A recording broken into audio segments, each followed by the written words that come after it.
On average, Canadians spend about $900 a year on prescription drugs. Now, many of us are covered by health insurance, public as well as private, but about 1 million of us have to reduce spending on basics like food and heat to afford these medicines. Now, many more patients just simply don't follow through with necessary treatment because of the cost. Now, this has sparked a number of calls for reform. So this summer, a new advisory council will begin consultations with the public on a national pharmacare program. And this winter, there are plans to impose tougher price controls on patented medicines. But will this change come with unpleasant side effects? Will pharmacare, for example, cover the most innovative new drugs, which are often the most expensive? And will tougher price controls make it tougher for industry to support our best scientists? National Post has brought together a group of experts to help us make sense of a complicated issue.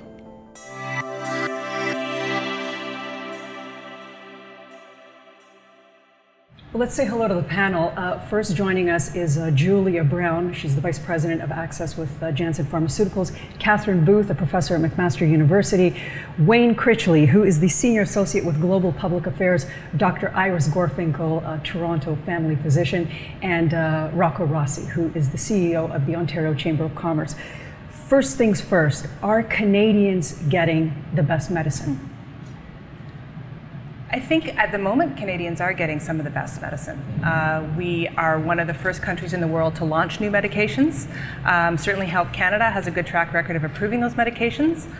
What takes time is the period between Health Canada approval and those drugs being reimbursed either through public formularies or through private formularies, although the public formularies are now taking up to 18 months to 2 years to get those drugs to the public.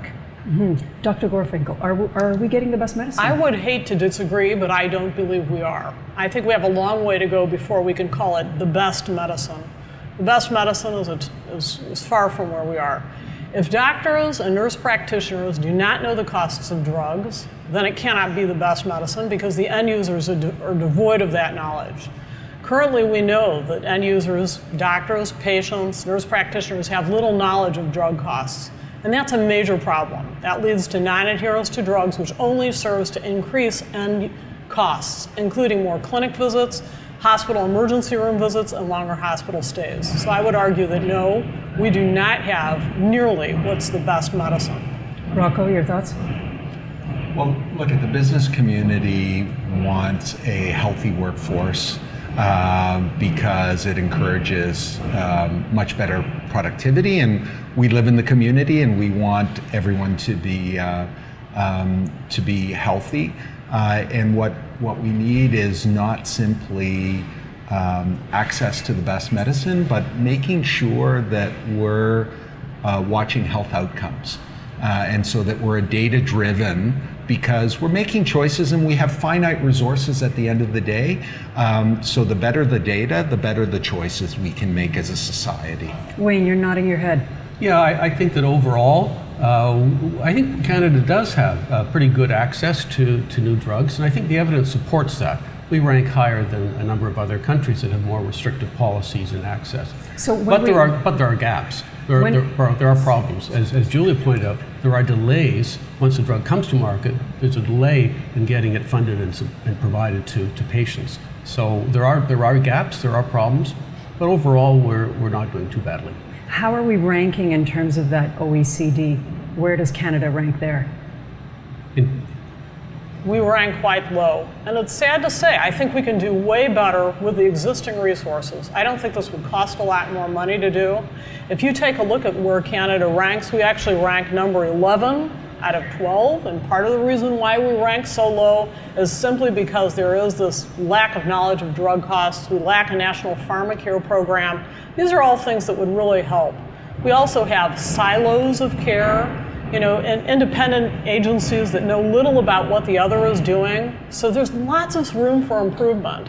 And these improvements don't necessarily cost a lot of money. They're making better do with what we currently have.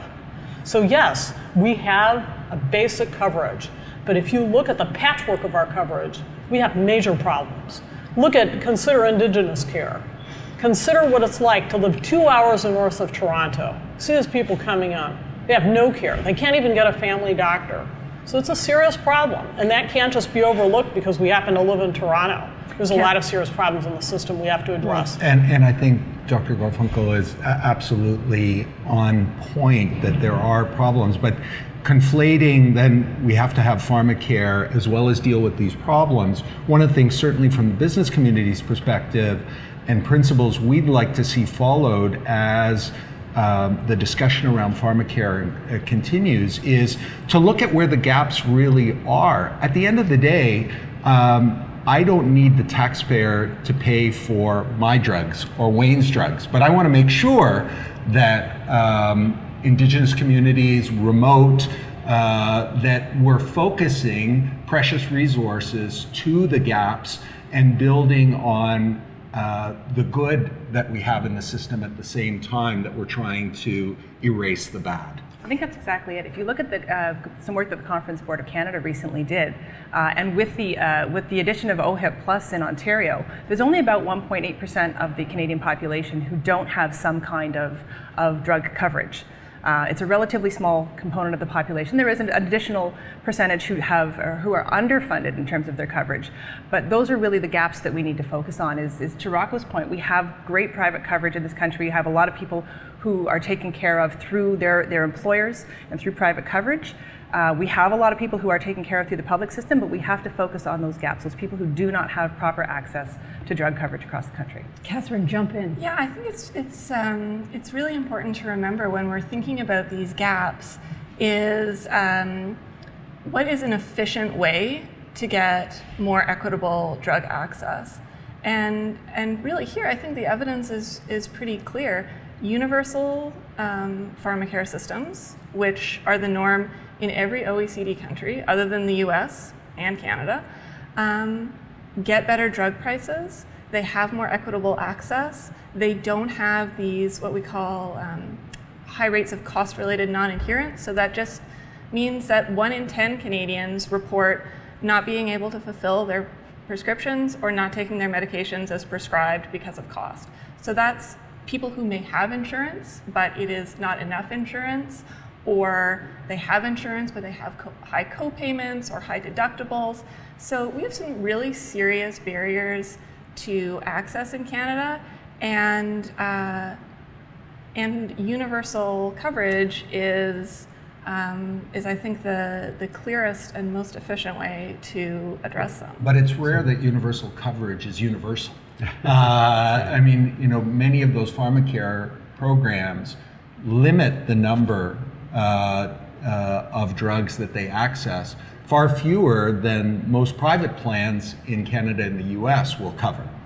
Yeah, but okay, so universal in terms of who is eligible for public coverage, and then we might talk about how comprehensive is the formulary, is the list of drugs that are covered. All public plans, essentially all public plans and many private plans have a formulary. They have a list of drugs that are eligible for coverage. And the question is, should we be covering drugs with that meet a high bar in terms of the evidence for their effectiveness, for their value,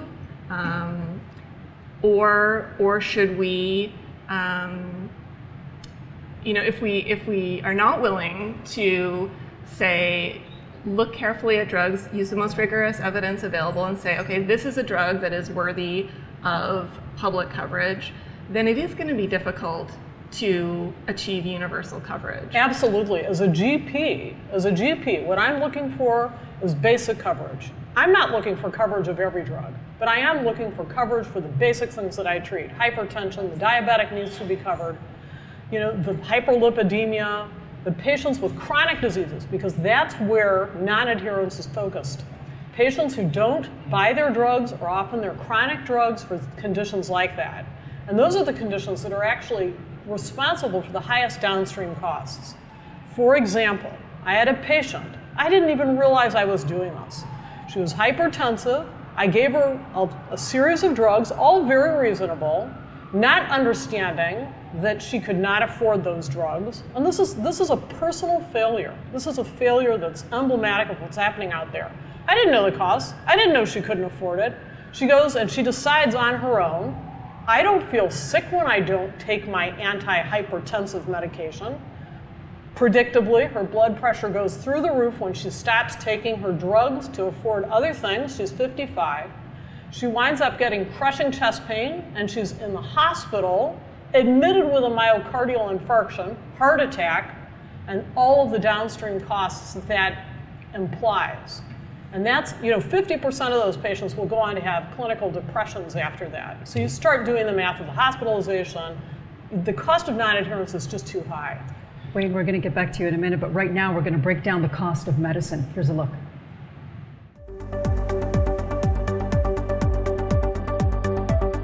New cancer drugs can cost thousands, even tens of thousands of dollars. Why so pricey? First, developing a new drug takes time, on average 12 to 13 years. Here are the steps. Stage 1. This is where scientists engage in pure research. For a new cancer medicine, this can cost as much as $650 million. Stage 2. If the research is promising enough, pharmaceutical companies will run preclinical trials. These are tests for toxicity and dosing. Tests at this stage may be done on cells in vitro by using computer modeling or by studying the impact of medicine on animals. This stage is estimated at $122 million and up. Stage 3, testing on humans. And this goes through a number of phases. First, small groups test the safety of a new medication. This can take a number of months, and only 70% of drugs move to the next stage. Next, researchers study efficacy and side effects of a new drug with larger groups of 100+ patients. This can take a number of months or a few years. Only 33% of drugs move to the next stage. Finally, larger groups of hundreds or thousands of patients continue to use the drug to monitor longer-term efficacy and adverse reactions. This can last 1 to 4 years. Only 25 to 30% of drugs get to the final stage, which looks at the longer-term impact of new medicine. Combined, clinical trials can cost more than $1 billion per drug. Stage 4. The Canadian government reviews all new drugs before they are released to market. This cost is set. Stage 5. Once a drug has approval, it needs to be priced for sale. This is done by a government agency called the Patented Medicine Prices Review Board. Stage 6. A new drug is ready for patients and marketing to doctors. This costs anywhere from $10 to $30 million. Grand total, $2.6 billion per drug. What about generic drugs? Aren't they cheaper? The answer is yes, relatively. The patent on a new drug lasts for 20 years after it's invented.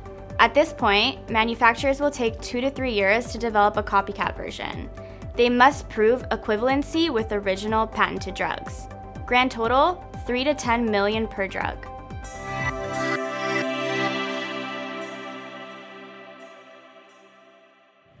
So if Canada adopts a national pharmacare program, who wins, who loses here?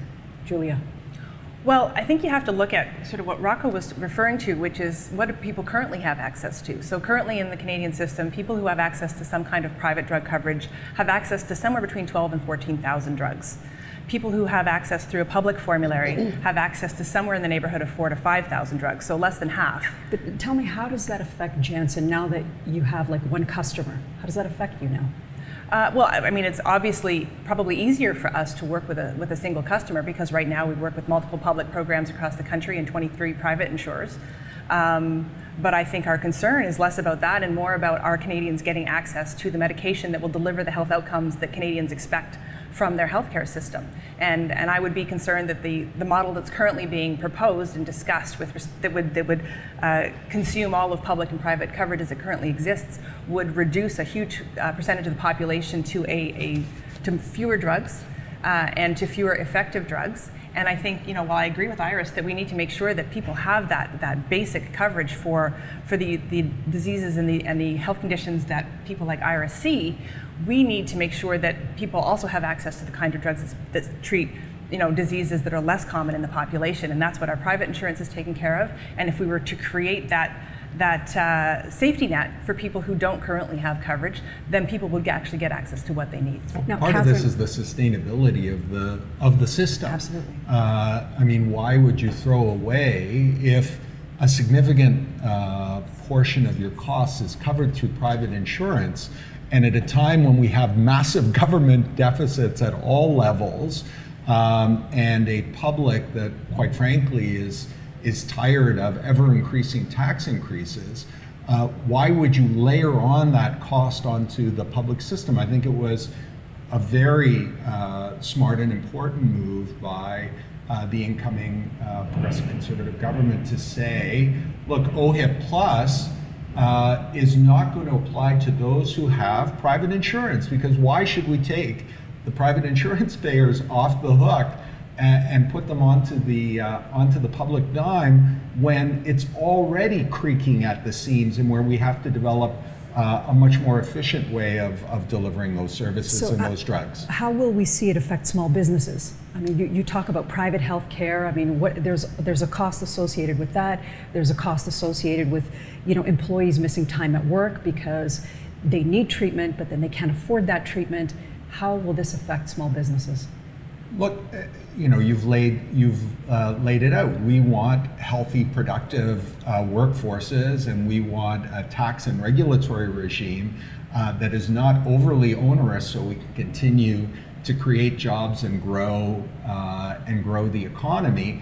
Most of our members have private plans and private insurance to augment coverage for our workers. It's one of the ways that we compete in the market to attract and retain employees. So those plans are important parts of that. But you look at provincial budgets, and most of the provincial budgets in Canada, virtually 50% of the budget is healthcare costs, and it tends to be the fastest growing portion of it. And that's before talking about, okay, and now we're going to add, free ponies for everyone. And it's not a free pony. Yeah. Healthcare, to equate it to a free pony is not fair to the patients that I represent. That is not a fair comparison. This is not a free pony. The patient who had hypertension, who could not afford her drug, wound up in the hospital with a heart attack. That's no free pony. No, and we absolutely want a system. I will not hear that. We absolutely want a system where you don't have people falling through the cracks, and where you take, again, limited funds to ensure that those who are in need are covered. Because you're absolutely right, the downstream costs then of not dealing in those circumstances are greater both to the individual, their families, and to society as a whole. Catherine, I want to ask you, because I know that you've suggested in the past that a universal pharmacare could potentially address inequalities in geography. How? Well, right now, there are major inequalities in geography, both in terms of who is eligible for public plans. That differs depending on where you live. And within those public plans, the drugs that are covered in one province might be different from another. The level of co-payments might be different. And a universal system would mean that all Canadians have access to the same evidence-based list of drugs regardless of where they live. And listen, it's really important to remember, not thinking beyond just the existing public programs. Right now, Canadians' access to drugs is determined by their employment status, their income, their age, again, the province or territory that they live in. And that is very different from the way that Canadians access hospital medical services. They access those services based on need. And so when we talk about improving access, I think we have to be kind of cognizant of the fact that Canadians are paying for the drugs in the end. They are paying through them either through a public system, or they are paying through them through employer-sponsored plans, or they're paying for them out of pocket. The question is, should the way they pay be determined on their need for medicines, or should it be determined by their ability to pay? There's a reason why most countries who offer universal health care add to it universal pharmacare. And the reason those two are linked is because really, if you think about it, what's the point of seeing your doctor if at the end of the hour you can't afford the drug your doctor prescribes you? That's a serious problem. And that's a problem that needs and deserves addressing. I'm not talking about covering every single drug. I'm talking about a basic 4,000, 5,000 prescription that does cover things. I believe in private pharmacare. I believe that there's definitely a place for it. And I also think that the most successful systems, if you look at Mark Bittnell's book on world health coverage, what determines really great care? It's actually in combination. It's not just one, it's actually both. Those who can afford it, yes, they can have those plans. But so many Canadians cannot afford it. So our Canadian government, our federal government rather, is pushing for drug access, greater drug access. They're also pushing for an innovation economy. And I'm wondering, let's say from a Janssen perspective, have you abandoned, I guess, research for certain drugs simply because they are too costly? You know, should we be looking at abandoning research here in Canada and maybe thinking of getting the drugs from the US? Well, we already do largely get the drugs from the US and other jurisdictions. Canada's about 2% of the global market. So what changes in Canada will not impact drug research. I think drug companies are absolutely committed to continuing to innovate, to continuing to find cures, and we're making great strides in that. If you think of some of the innovative personalized therapies that are coming in the not too distant future, CAR T therapy, which is likely to cure things like multiple myeloma, there are amazing innovations coming. The challenge will be getting those products to Canada if we have a system that is prohibitive. And does not include, if we have a national pharmacare program that does not include those specialized drugs that are targeted at specific people and that does not support the innovation from a price and reimbursement perspective, that will be the challenge. That research will continue, the commitment to that research will continue. We actually continue to research and produce and provide drugs that we have zero profit on. Because we are committed to that cause. But the challenge will be Canada falling behind the rest of the world in adopting that innovation. Okay, Catherine mentioned geography a little bit earlier on, so we want to ask, are you covered?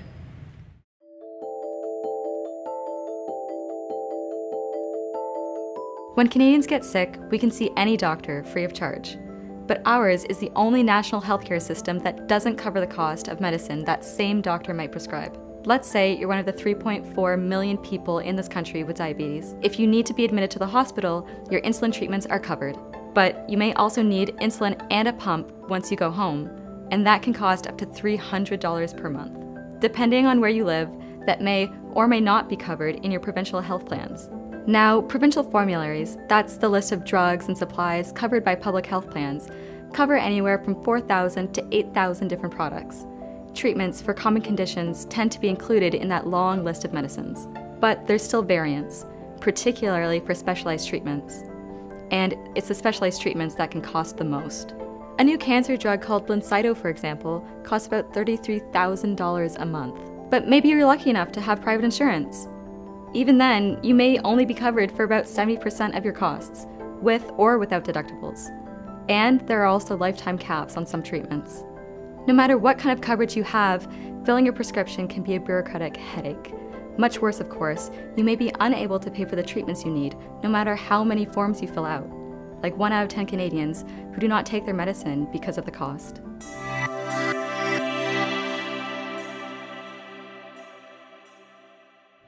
Wayne, in your former life, you were a part of the Patented Medicine Prices Review Board.